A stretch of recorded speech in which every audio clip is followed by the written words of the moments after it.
good afternoon. Magandang hapon sa inyo lahat.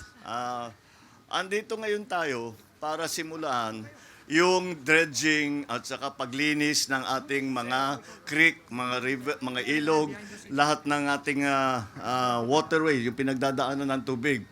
At ito, kung maalala ninyo, ay sinimulan namin sa Petro Manila. Dahil doon naman ang nagiging problema yung basura. At yun ang pag nagbabara dito sa at nangyayari, nagkakaroon talaga ng baha. Kaya ganun din ang aming gagawin dito dahil ganyan din ang problema.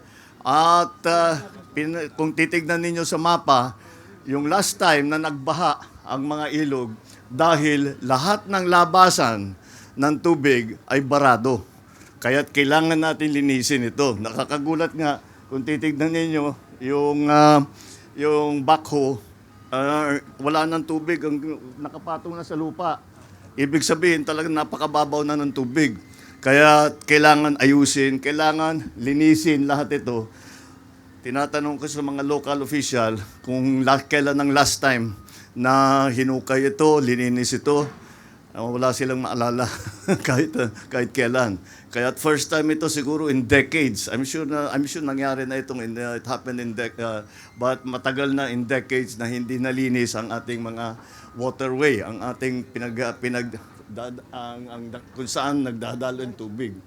At ito pareho nandito sa mga chart, kung matignan ninyo kung ano yung magiging trabaho, saan mag-specify yung mga ilog kung saan kami. Yung pitong ilog na yun, lahat yan ay dadalhin lahat yan ay pupuntahan pala ng ng ating mga heavy machinery para linisin yung mga ilog na yan. Kung titignan din, ito mahalaga din itong batignan. Kung titignan nyo, ito talaga ay isang proyekto na palagay ko hindi kayang buuhin kung hindi lahat ng iba't ibang ahensya ng gobyerno, iba't ibang LGU na leadership at yung iba't ibang private sector partner. Kasi kung titignan ninyo, ewan ko kung makita ninyo, yung DPWH, ilan yung unit?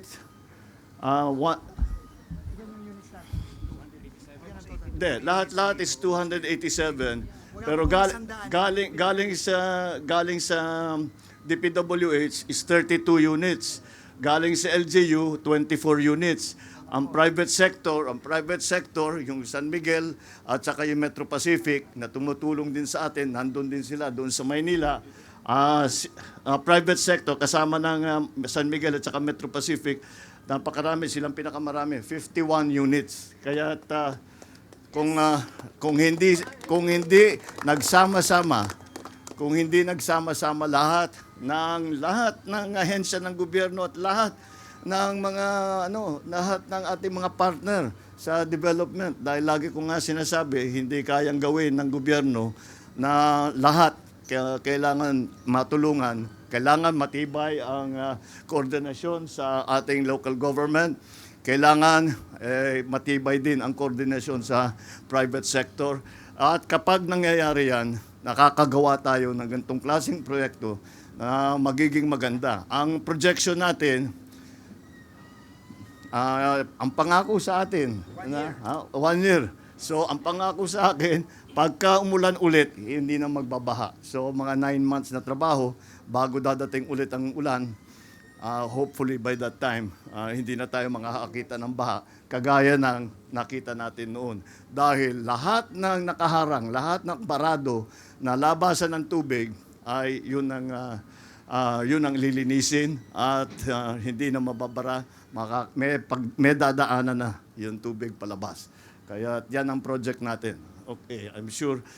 Pagbantayan ninyo, tignan ninyo kung ano yung nagiging progreso at nakakasiguro ako na malaking tulong itong ginagawa ng paglilinis. At hindi ba, pagkatapos malinis ito, hindi lamang ganito yung project, meron tayong gagawin na tinatawag na Sabo Dam.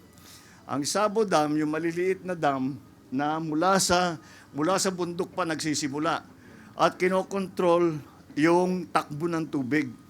Kasi kung minsan malaki sa damage, nung last, yung sa, dito sa Cebu, malaking damage dahil ang bigat, ang bilis ng takbo ng tubig, kaya ang daming sinira.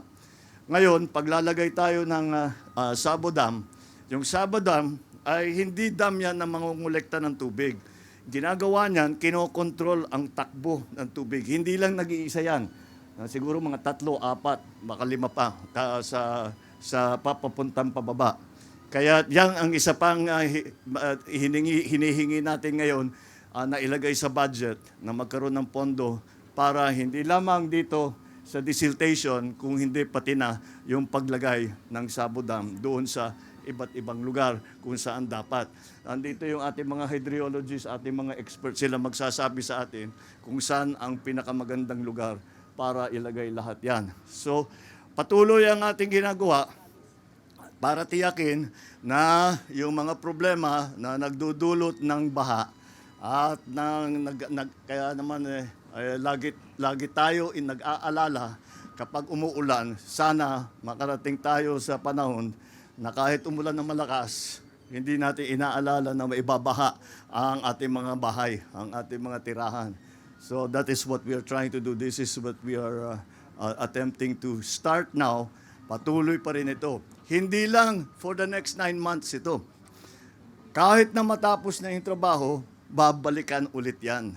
Dahil magkakaroon ulit ng siltation, kailangan kunin ulit yan. Pero hindi na ganito kalaki ang trabaho. Dahil kaunti na lang ang kailangan kunin. So that is why we are here. This is the project that we are initiating. As I promised when we started the project in Metro Manila, that we will not only go to Metro Manila, but we will go to all the urban centers and all of those areas that have suffered severe flooding in the last rain. So yun ang pupuntahan natin. All right, maraming salamat. Thank you very much. Magandang hapon sa inyo. Thank you.